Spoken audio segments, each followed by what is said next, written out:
Time for a good old-fashioned clock management controversy. Here would be the situation. It kind of starts off here with 2 minutes left in the game for the Ravens. They are down 7 points. So that's the situation. Obviously, always a difficult spot as you want to score a touchdown with as close to no time left as possible, making sure that Joe Burrow does not have a chance to go down and win the game.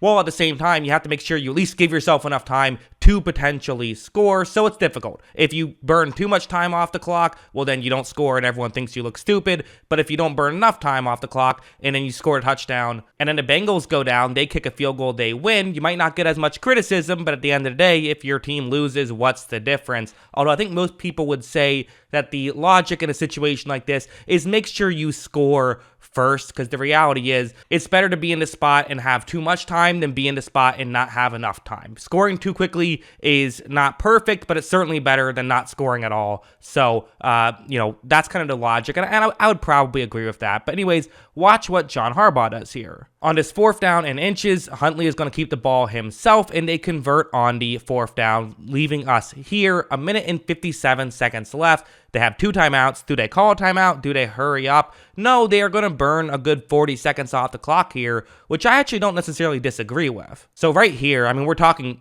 40 seconds cleanly off the clock in this scenario, so you got definitely a good chunk of time off the clock. That was the goal, and I don't necessarily disagree. I think 117, still, you're not really playing against the clock at this point with 2 timeouts already at the 28-yard line. I have no real issue with this one. But as you see, Huntley's going to take the snap. He's going to then check it down to Dobbins, who rushes forward. He picks up about 12 yards or so, about 11 yards actually, and we're at 1 minute and 9 seconds left. This is the decision that I think people are really criticizing, and I don't necessarily disagree. As you see, they burn another 35 seconds off the clock here. We're now at 34 seconds, and it feels like at this point, you are kind of pushing against the clock. I think you could have given yourself an extra 10 seconds or so. Again, you don't have to call timeout. You can still huddle. I think that's fine, but at this point probably work with a bit more urgency. I think that's reasonable. Did any of this matter? Well, kind of. This was the situation in the final play of the game, and there was only 8 seconds left, and it was a 4th down and 20. So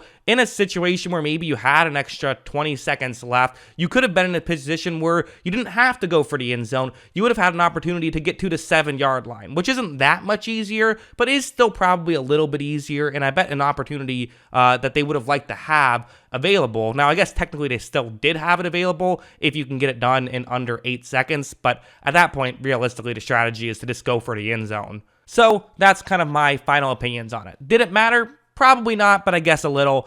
Was it the wrong strategy? Probably, but I don't think it was that egregious, but it was probably the wrong strategy. I think they burned off too much time, and obviously in the playoffs, little mistakes become big mistakes.